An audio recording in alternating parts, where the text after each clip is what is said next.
I'm so excited to announce that the next Make It Happen conference is coming to town on October 25th to a computer screen near you. And this one is an especially special conference because I'm partnering with my partner in crime, Cindy Wagman, and her company, Cindy Wagman Coaching. I can't wait to do this with you. I'm so excited, mostly because your virtual conferences are fire. Like the energy, the people, like it just feels so alive and generous and informative. And like, I mean, one day you have to do this in person. I actually yesterday, I met someone in real life who I met online through your conference, and like the community that you're building of nonprofit consultants for this conference, Make It Happen, which for those of you who haven't attended in the past, it is so, so good. And just creates an amazing experience. And I think the people who show up are just so incredibly caring of each other in this community. And this, you have a theme for this one. I do. I know. Tell me about it. Yeah. So this was born out of one of our monthly meetup calls where over the summer, people were feeling that summer drag and really, really concerned about how to generate leads. And this conference draws nonprofit coaches and consultants that do everything from one-to-many services and group programs to just one-on-one consulting projects. And everyone across the board was like, how do I get new leads? How do I find new people to work with? And so I decided, let's go deep on this one topic. So this conference on, again, October 25th is going to be all about lead generation. Cindy, you want to preview us to what you're going to be sharing about? Well, I mean, lead gen. Give us something. I will step onto my pedestal for a minute and talk about, like, I've tried lots of different marketing. I love a lot of it. I love playing with all of it, but I think sometimes we get lured into this idea of like the shiny object or marketing thing that's going to work wonders. And the reality in my experience and working with a lot of other consultants is that it's like the basic referrals, networks that actually bring in a lot of your business. And there is process behind that. So we're going to go into the process, and you're going to hear from my clients, the people I work with, to help them build their lead base. But you're also going to get all the other new best ideas. I mean, Jess, I know one of the things for you is Pinterest. You've been like killing it there. So you're going to hear all the different ways that you can generate leads and really build your business so that's thriving. Definitely. So the speaker lineup is fire. It's diverse. It is a lot of amazing women presenters. I can't wait for you to see them. Tickets go on sale October 4th, and you can get more information about the October 25th Make It Happen conference at themakeithappenconference.com. See you there. We will see you there. Welcome to the Confessions Podcast. I'm Cindy Wagman. And I'm Jess Campbell. We're two former in-house nonprofit pros turned coaches and consultants to purpose-driven organizations. After years of building up our separate six-figure businesses from scratch, we've thrown a lot of spaghetti at the wall and have lived to see what sticks. We're on a mission to help other nonprofit coaches and consultants looking to start or scale their own businesses past the six-figure mark by pulling back the curtain. Whether you're still working inside a nonprofit and thinking of one day going out on your own, or you've been running your consulting business for years, you understand that working with nonprofits is just different. We're giving you access to the business leaders who serve nonprofits as their clients. You know, the people who truly get it. No more gatekeeping, no more secrets. This podcast is going to give you an inside look at what running a successful nonprofit coaching and consulting business looks like. Basically, we're asking people how much money they make, how they get paid, and what has and hasn't worked in their businesses. Listen in as these leaders share their insights, their numbers, and the good, the bad, and the ugly when it comes to building a nonprofit coaching or consulting business. We're going to empower you to make the power moves that give you the income and freedom you set out to create from day one. You ready? Let's go. Hey, Jess. Hi, Cindy. Hey, listeners. Welcome back to the podcast. Today, we have a really fantastic conversation that every single person I know who's a consultant in any sector needs to listen to. We've invited our guest, Erin Binns from the Client Collective, to talk about how to manage client relationships to grow your business. This conversation is pure gold. I think we say that several times in the episode, because not only does Erin break down step by step the process of not just discovering, onboarding, executing, maintaining relationships with clients, but she gives real life examples of things that she uses in her business to spark any ideas for those of us who might really struggle with coming up with how to actually do this in practice. Yeah, and they're so simple, but what's most important is they're thoughtful. I think you'll really pick that up in Erin's interview, is that she's really paying attention to what her clients are saying and what they care about and what they need, so that she can be the person to solve their problems and make them feel cared for. And that can result not only in business retention, but significant growth.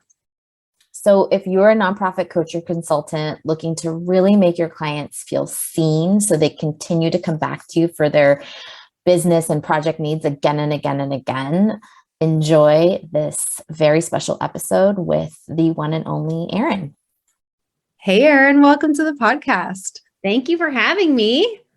We're so excited to have this conversation with you today, because Jess and I are huge fans of managing your client relationships well. And that's kind of what we're going to talk about: client retention and referrals and all the things. But when it comes down to it, it's a very simple starting point, which is, treating your clients well. So I'd love to hear from you how you niched into this really, I think, really unique space of learning how to do that. Yeah. I mean, not to give whole backstories of everything, but I did spend 17 years working in luxury hotel sales. So if anybody has stayed in a hotel, a nice hotel or a Holiday Inn or whatever it might be, you know that it's all about the client. It doesn't actually matter about everything else. The operations of the hotel behind it, it's like, all that matters is when you walk through those front doors, is that like you feel welcomed, you feel greeted. If you're a repeat client, you're like, oh, I have your room number for you. Like, I know you like that. Like, it's like all being in front of the client first before them having to ask for towels to be delivered. Like the towels are already there, like as an example. But so really, I have always been really connected with people. I really love being connected with people. Like, I like making great experiences for people and all that kind of stuff. So how it all happened was I, was there. And then when I had my son, I was like, well, I can't work, 10, 12 hours a day anymore. We'll never see him. So that's when I left the hotel business. And I really loved the hotel business. It wasn't because I didn't like it, but I always knew there was something else for me to do. I wanted to be an entrepreneur. So I went into real estate, and then for 6 years I did that. And then the whole time I'm at networking events where I met you, Cindy, it's like, I would talk to entrepreneurs and I was like, well, what do you do for your clients? And they're like, what do you mean? Like, they would look at me with these blank stares. And I was like, well, how do you develop your relationships with them? Or how do you, have your onboarding process with it? And literally blank stares. And I was like, okay, there's something here, right? So how can I show these female entrepreneurs that it doesn't have to be so hard to find their next client if they actually develop the relationships as we go? And part of it is that I always say this, I'm like, talking about client retention doesn't occur to be sexy, right? But what is sexy is taking Fridays off because you don't have to work, and having clients come to you when you don't have to worry about things and money, the revenue that's coming in because you've developed these relationships with people. So that's kind of where the whole thing came. And then I was like, I'm going to make a business out of talking about client this. And then it's actually all come together. So it's actually really great. And I could literally talk about this till the cows came home. So, we could be here for a while if you really wanted to. Well, we're so excited, and let's talk till those cows come home. I think for everyone listening, a step-by-step or a process would be really helpful to kind of imagine how this could work in practice. Right. And so if you're willing, I would be so curious as to what steps 1 through 3 or 5 or however many you have in your process, what does that look like?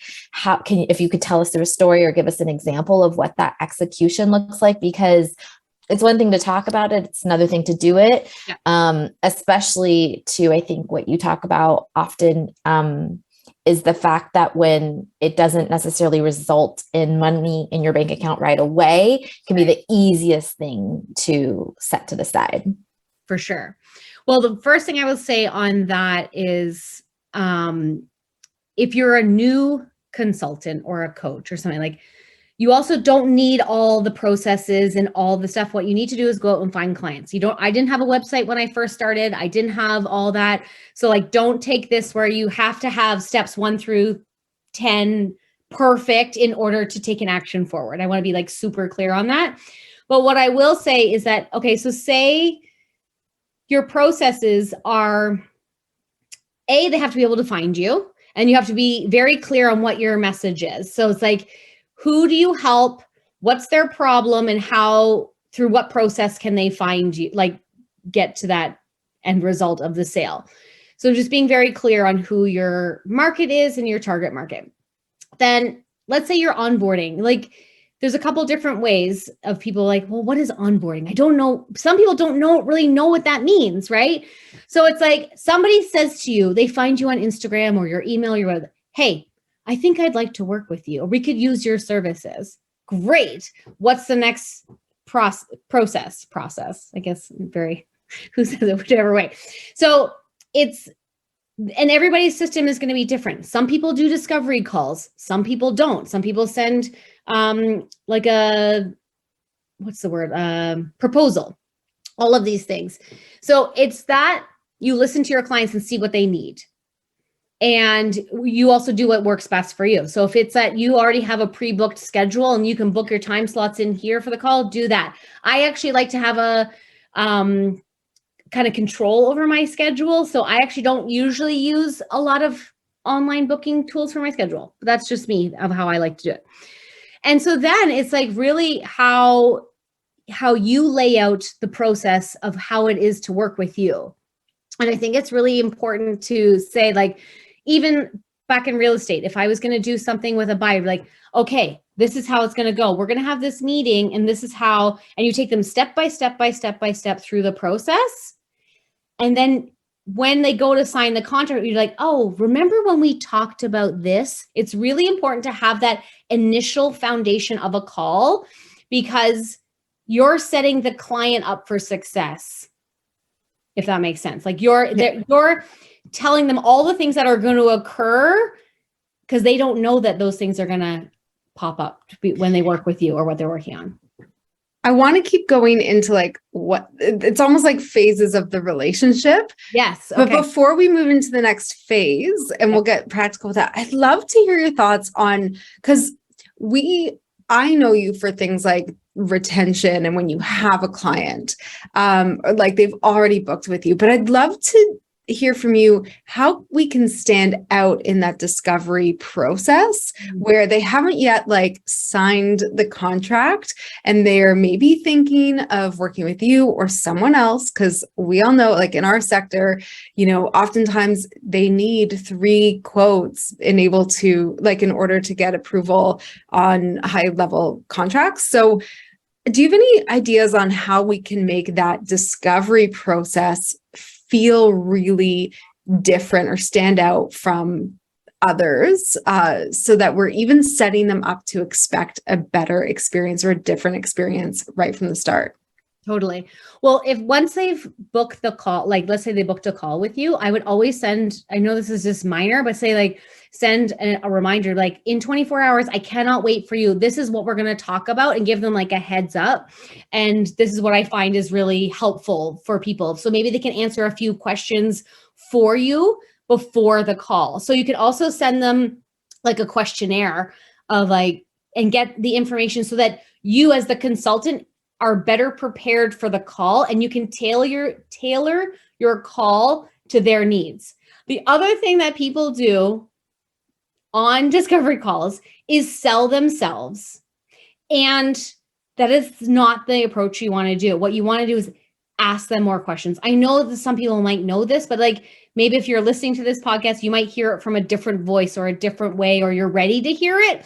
But either they've come to you, or somebody's referred you, or maybe you even reached out, but they said yes to meeting you. They're already invested in you a little bit, maybe not a ton, but there's obviously an interest. So you don't have to oversell yourself, if that makes sense. Then on the call, I would set them up powerfully on the call to be like, okay, this is how the call is. I'm going to ask you a ton of questions and how I can help you. And then you always bring it back to asking them the question is, if I could solve this problem for you, what would that mean to your organization? And you get them present to, oh, we could have more money here. We could have more donors, all these things. And the other question is, you ask them, when do you want that by? Well, we want it now. Okay, great. Let's work together. You know what I mean? I love that. Yeah. Yeah. If you leave it open-ended, great. Thanks. Let me know how yeah, I'll follow up with you in a week. Okay, great. No, they're gone. You got to get them present to their needs and their pain points on the call. And how you can, obviously, you're not going to give them everything of how you're going to solve it, but you're like, oh yeah, this happened with 3 other clients of mine. This is what we got, blah, blah, blah, blah, blah. Yeah. And I just want to underscore what you said, because I know I take it for granted that like most of a discovery call is listening and asking questions, but I don't think that's how most people do it. And so when you do that, the person you're talking to, your potential client, is feeling seen and heard. And that's part of like when we were talking offline a few minutes ago of like decision fatigue and people feeling like they just need someone to come in and like wrap their arms around them and solve their problems. Yeah. Like sometimes you just need to be heard. And I think that can be a big differentiator in that process where people feel like, oh, they're listening. They're trying to understand. They're not pitching. They're not, convincing me. They're just like, actually, they care and they're here for me. Yeah, I would say most people say that when I work with them, they're like, oh, I just feel like you hear me, like, and using words like impact. When do you want it? What would that mean for your organization? Like that type of thing is like when somebody comes to work with me, like, okay, what would it mean for your business if X or Y? And getting them so present to it is pretty awesome. And then you could even wrap it into like whatever organization they have, those people that they're impacting. What impact will it have on the community or these single mothers or this dog rescue, whatever it might be? What is that? Because those people are super passionate about what they're doing. People don't go into nonprofit because they're going to make they feel like they're maybe not going to make a lot of money or they do it because they are so passionate about it. So that's how you can connect with them on a deep human level, because what has happened in the past, even 2 years, is that people are so disconnected from themselves, then therefore they're not connected to their clients because they're just operating at a deficit. And so the way in which you can stand out is like, really, it might take a lot out of you, and that's okay. You can go decompress after the call, but putting that in front of them and being connected to them is going to connect you to their business, which is going to connect to the community, and it's going to connect to you getting the contract. Before we move on to the next steps, I'm curious if you have any additional questions or maybe experience with discovery calls. And I don't want to keep this all about discovery calls, but it is an important part of the process, about barriers outside or objections outside of like money and time. So, for example, our nonprofit coaches and consultants community has barriers around money, of course, time, of course, but they also have barriers around approval and decision making, specifically around boards of directors or leadership, or sometimes there's a budget process. So I'm just curious if you have any, those two questions you just mentioned to always make sure you include on the call were so fantastic. I'm just curious if you have any other examples or questions, knowing that that is a common challenge for our specific audience serving nonprofit clients. For sure. Well, one before the discovery call, if you send them out sort of a questionnaire, you can add that in there. What's the word? Process. I always ask, what's your approval process? Approval process. That's the word I was saying. The approval process. And how long does it take? Because Exactly. in our sector, it could take months.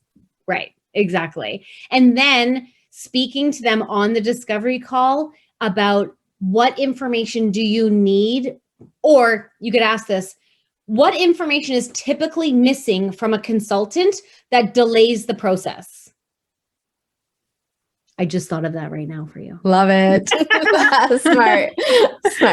Yeah. Awesome. But like what's missing so that it's like you can provide that so that it doesn't, maybe they forget one page, I don't know, whatever information they need, and say, I'm actually very committed to this process moving through quicker than normally, because that's how I've been able to develop it in working with other clients, because oftentimes I was just having this call with my clients, is like, what roadblocks are in your business where it's hard for people to get to you? It could just be a small tweak or something small. It doesn't mean revamping your whole process, but there could be like one little every time I go to the website, I have to click on 3 different links to get to the one link that I need. Okay, let's change that link. If that's an analogy, but that's how you can approach your call on the call, the discovery call. The other thing is discovery calls don't have to last as long as you think they do. Ooh, okay. I want you to talk more about that. But before you do, I just want to share I always ask in my discovery calls, what's your approval process? What's your budget? Right? We're so afraid in our sector to talk money that we're like, oh, don't want to. No, just ask outright. What's your budget? And who's responsible for the decision? And what are your timelines? But talk to me about how long a discovery call should be.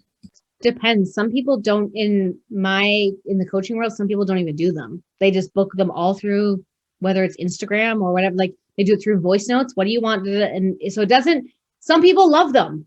They go on for an hour. I did have one a while ago that went on for so long. I was like, Erin, what are you? I wasn't even taking my own advice. But sometimes, you get down the rabbit hole, and I was like, I need to bring this back to, anyways, I'd say no more than 30 minutes. It depends on how big the project is. Obviously, if so, it might be, who knows, they might want it to be longer, or that it's okay if it goes a little bit longer because you're you feel like it's happening.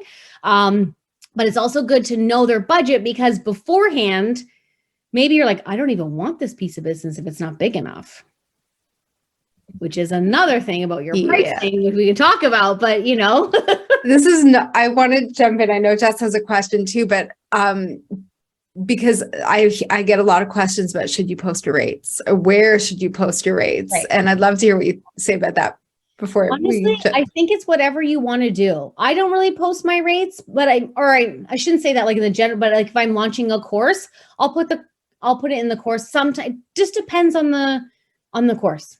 It really, I think it's I don't think it's being sneaky by any means. And I think because it's your business, you can charge whatever you want. But I think you need to hold firm on what you listen. This might not be, maybe they have a budget and it's not quite what you would want, but it could be a really great partnership and they could lead to a lot of referrals.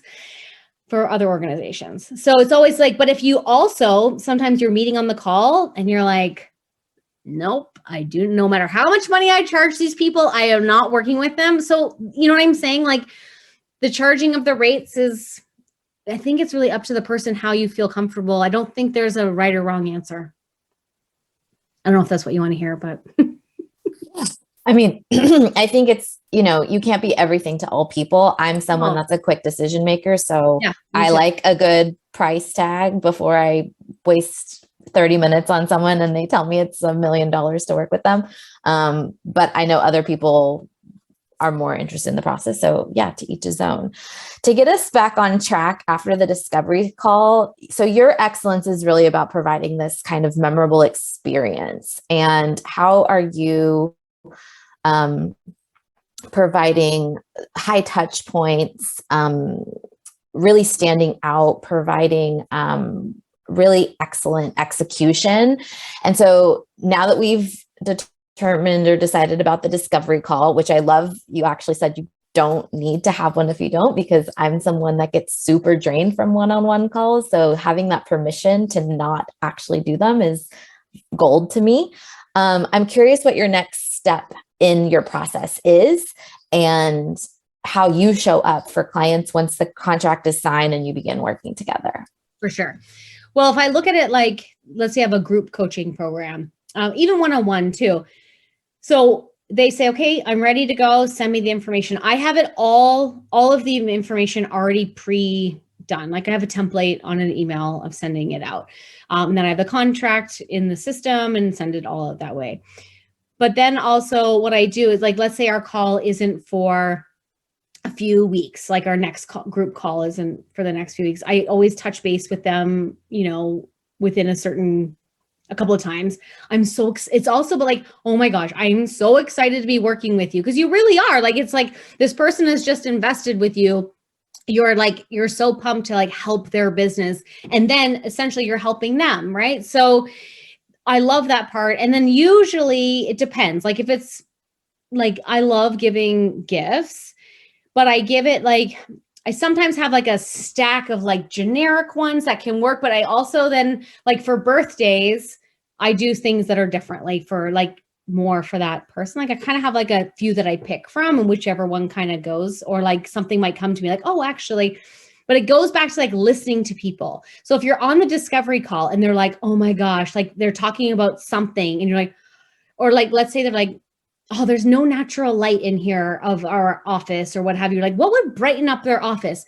You send them like as an onboarding, like a beautiful indoor plant and says like, I can't wait to see your business grow. I do that one a lot all the time. Like there's like this company that delivers plants. Like it's really cool. I can send it to you. But like little things like that, or like for the holidays too, is like, or any of those like birthdays, just sending something that's doesn't have your logo on it. I'm not a big fan of like getting all this stuff and it has your logo all over it because people don't use it.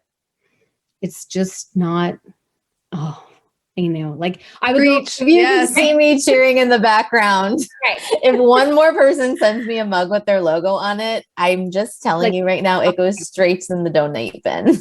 Exactly. It's fine if they send you a mug like with a saying on it that maybe they say all the time, but they don't need to have their logo on it. Or you could put their logo on if you're desperate to put your logo on it, stick it on the bottom so like nobody can see.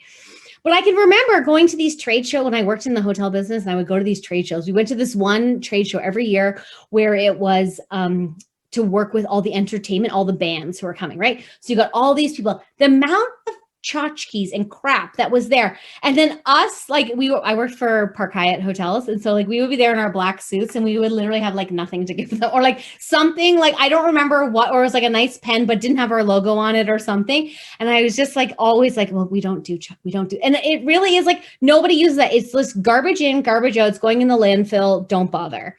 So yeah. And I would rather support a small business.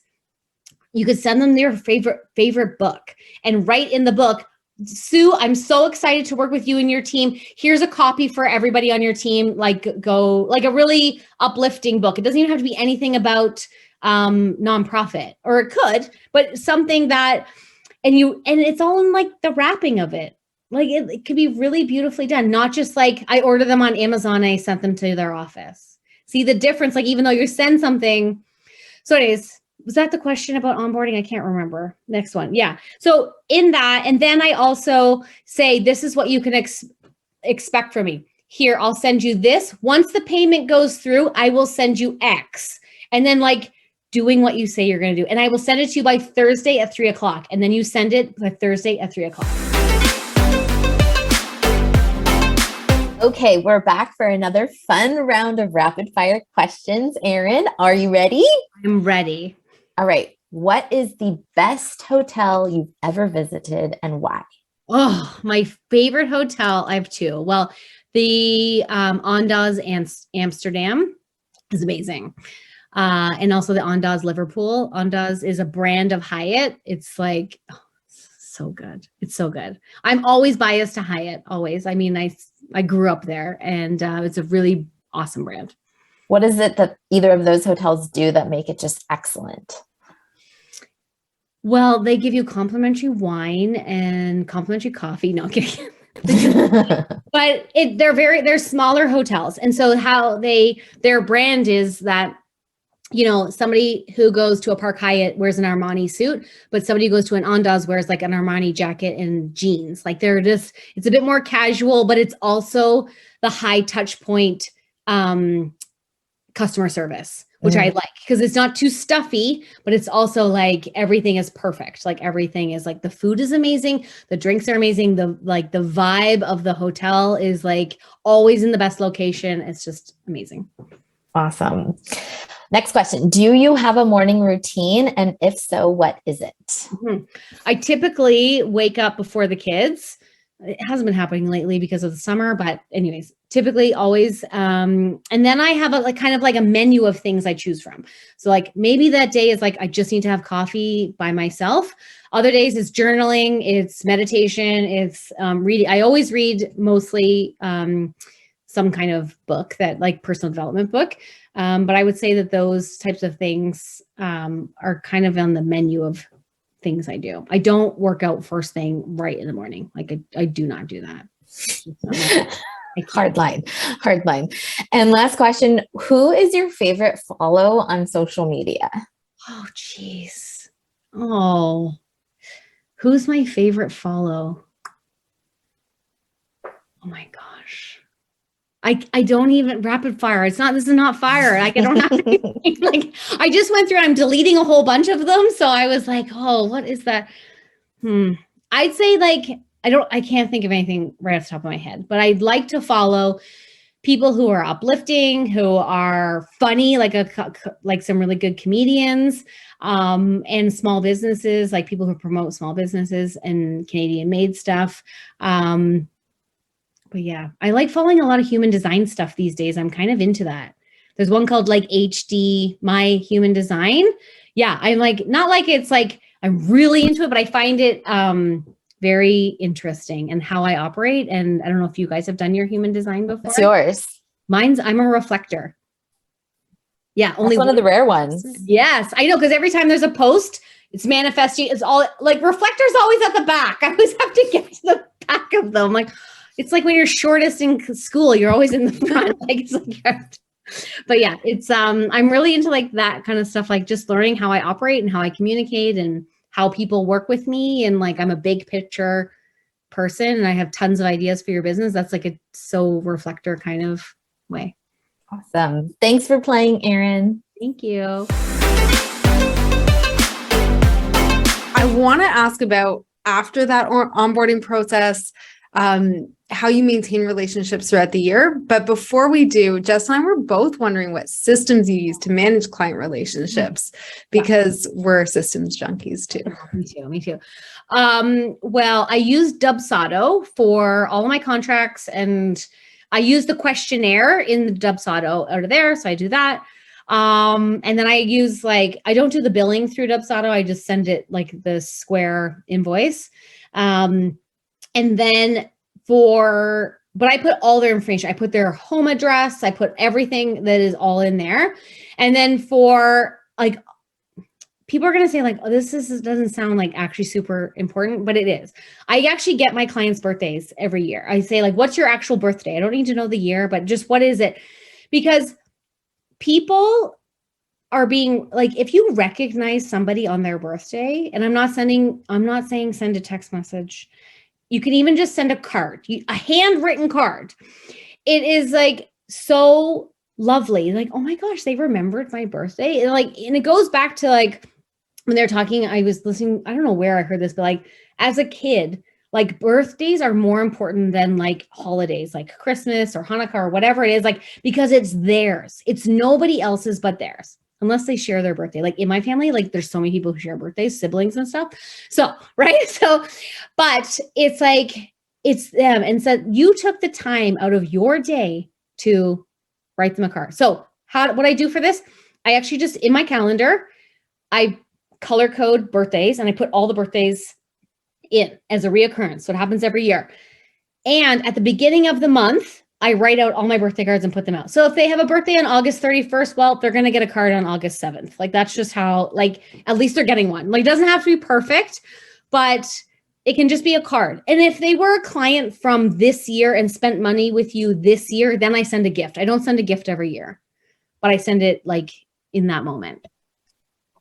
Okay, so that reminded me, I'm kind of skipping ahead, but that reminded me of, I don't know why it reminds me, but not just your clients, but your referral network and collaborators and people. And I guess this is sort of part of the same next question, which is like ongoing relationship management. We talked about birthdays.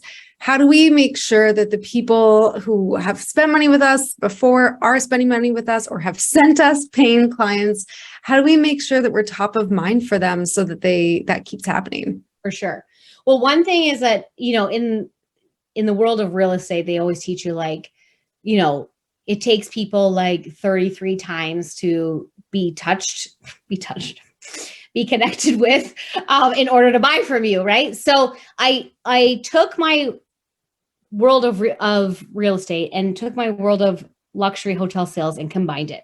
So things that you can do, you want to think of like, how many times can I connect with somebody where it doesn't seem like I'm selling to them, right? There can be times actually where you actually reach out to somebody and be like, and actually, hey, I have this new system or program, maybe you want to, but like, that's okay. But if you're only connecting with them because you're selling to them, that's when the breakdown happens. So you can connect with them throughout the year, like Thanksgiving. I'm thankful for your business. Send them something, or like even just reach out to them. You could even just send them an email, but a personal email, not a group, from your MailChimp or whatever.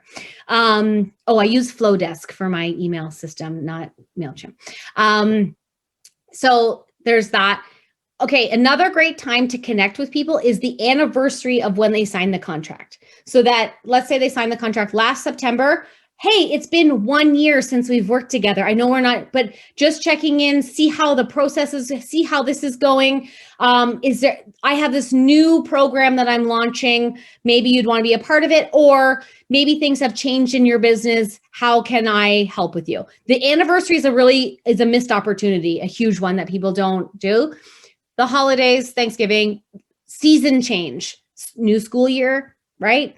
The springtime is always like new energy. Think of new energy and what value can you bring them in that time? Hey, people, I know people have their email systems and connecting with them, but it is important to like send out your monthly newsletter of being of value, not just selling people.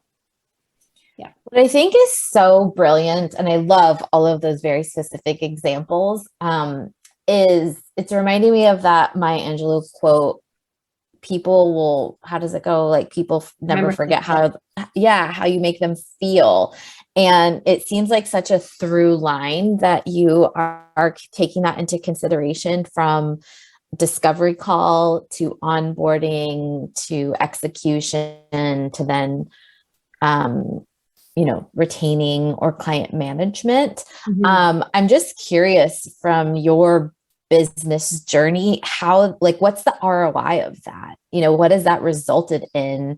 I'm curious if, in an annual, year, 80% of your business comes from clients you've had before, or is it something totally off and we're mistaken? I'm just really curious about what for that's sure actually amounted numbers to. from this year, but a lot of my clients are repeat clients. And they come from people referring me, like in networks that I know.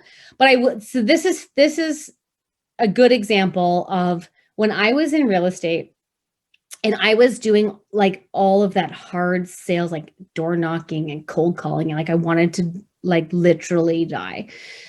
I was like, this is not how I want to operate my business. And so, and guys, like I was like struggling. I had sold one house, like bills were not being paid, like they were piling up. Like it was stressful of being new in the business, but I was doing what all the big hitters that's how they all built their business, in a very masculine, like hard hitting way. And I had this moment. I was like, I was really like, it was pretty vulgar, not vulgar, but I was like, screw this, but I don't know if I can swear. Like I was literally like, fuck this. I am not doing this anymore. I am operating my business off my network of people I know. I am a master of building relationships. I am not cold calling people. Like it just, and I went from doing $800,000 of sales in 1 year to 8 million the next year. Cause I literally told my brother, like, you do you, I'm doing this. And like, I can't. And I basically, all the people except for one couple, I knew from my past experiences and my past, employment and stuff like that. The other one I met randomly at an open house. But anyways, and they ended up doing like $3 million in sales the following year, which was great. But it's like that staying in touch, staying connected. It could need to be like, you know what? Actually, I was just thinking about you today. Like a simple text message. You've crossed my mind. I don't know what it is. I just thought I'd say hi. How are you doing? Especially in this world of like what has gone on in the past 2 years, simply connecting to people like on a very human to human connection is going to set you apart from everybody else. I love that. And we've had conversations with people on the podcast and offline where we're so worried about not bothering the people we already know for business. And like people think you have to cold call, or you think that, your network doesn't want to get involved in helping you grow your business. And we keep hearing that that's absolutely not true. And the people who've been successful have done it their way, and they start with the people they know. So I love sure. That you said that. The other go ahead. You go ahead. Go for it. Okay. I was also going to say about the referrals is something that you can do for your business is like pull your business from last year, or even like last year or lifetime sales, and pull all the business and the amount of business and pull who referred you. Because, I was working with like, for example, a mortgage broker a while ago.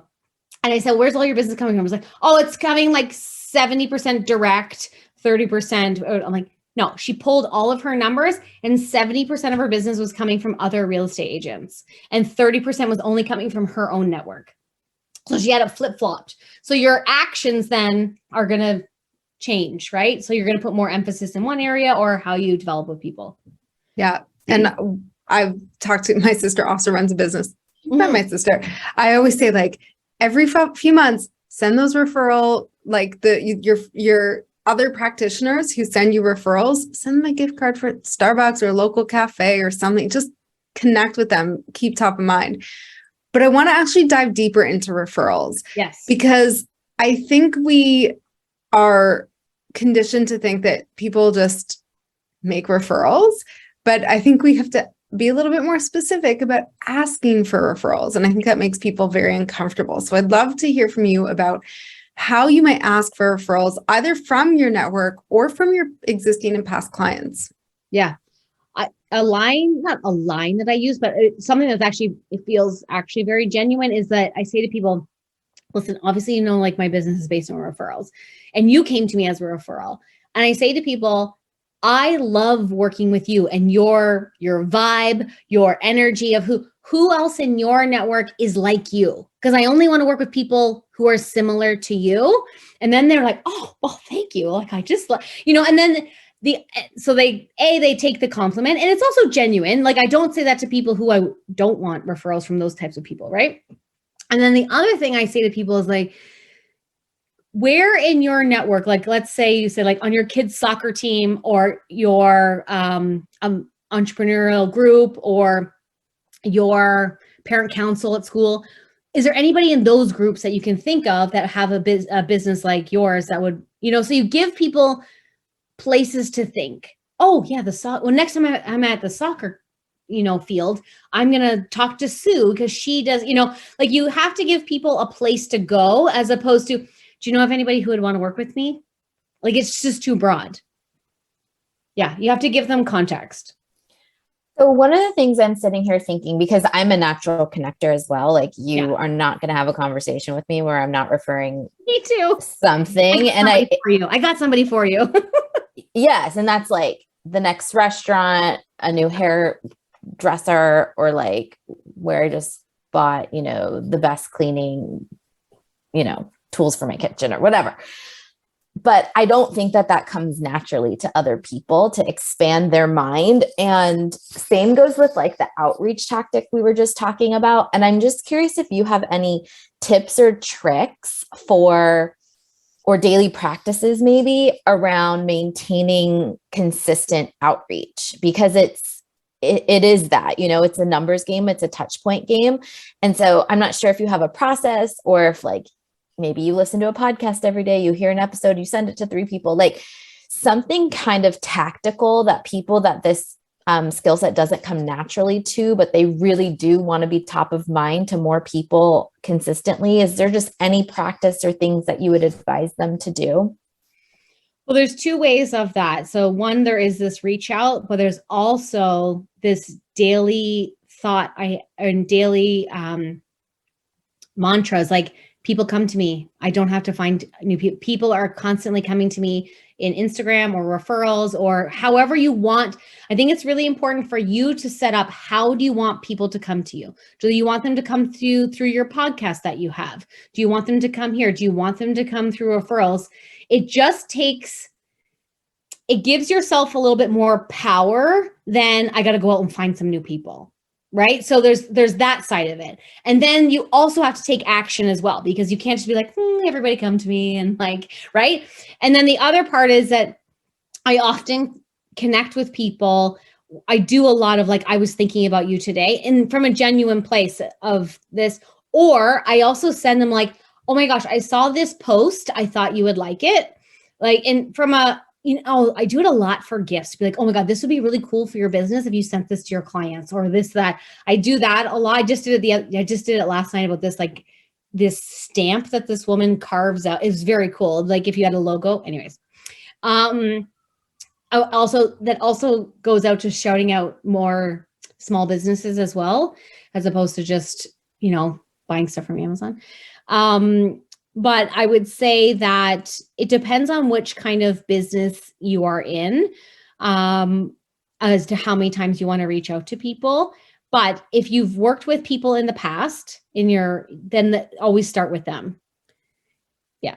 And always start with like in people who you kind of like feel comfortable with, and then just have that conversation. Even if it might feel a little uncomfortable, be like, listen, you can even call it out and be like, this is really uncomfortable for me to ask, but I have some openings and I would love to work with some other organizations. Can you think of any that are in your industry or your sector, or any of your other I'm assuming that, nonprofit organizations attend conferences and meet other people. Like, they all network just like the rest of us, but you can call it out to be like, I don't really like to do this, but I'm going to do it anyways, because I've got some big goals and I really want to help these types of people because I'm really good at X.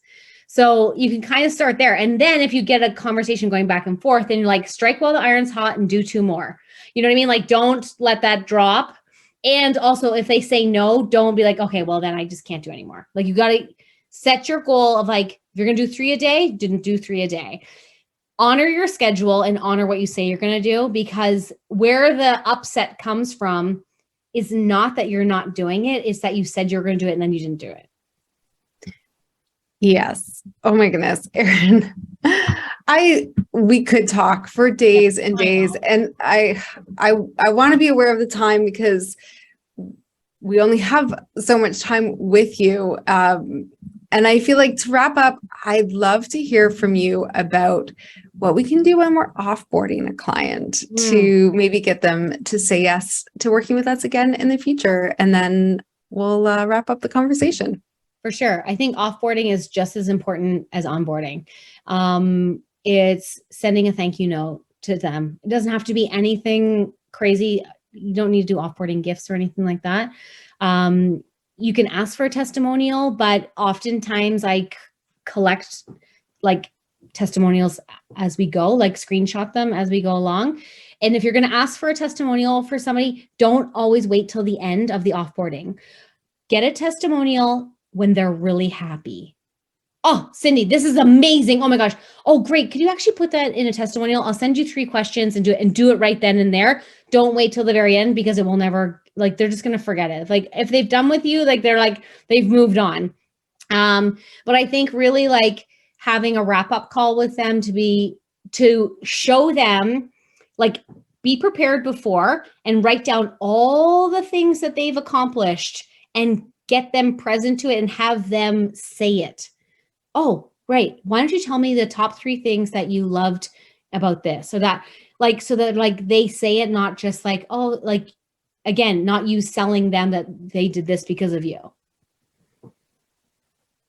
I love this. There's nothing but gold nuggets in this episode. We are so grateful to you, Erin, for spending your time with us today. If people are interested in learning more about you, your work, working with you, what's the best way for folks to get in touch? For sure. I am on Instagram at Erin Binns. My website is erinbinns.com. And if you want to send me an email, it's hello@erinbinns. There you go. Beautiful. Thank you, Erin. Oh, thank you for having me. It's been amazing. Thank you again for listening to the Confessions podcast for nonprofit coaches and consultants. If you enjoyed today's episode, which I sure hope you did, you can show your support in one of 3 ways. Number 1, post a screenshot of this episode to your Instagram stories or LinkedIn profile and tag Cindy and I so we can repost you. Number 2, share this podcast with a fellow nonprofit coach or consultant. And number 3, leave a positive review on Apple Podcasts so we can continue to grow and reach new listeners. And of course, make sure you subscribe so you can get the latest and greatest interviews as they drop every Thursday. And to our fellow nonprofit coaching and consulting friends, remember, we're an open book and here to answer your burning biz questions. See you next time.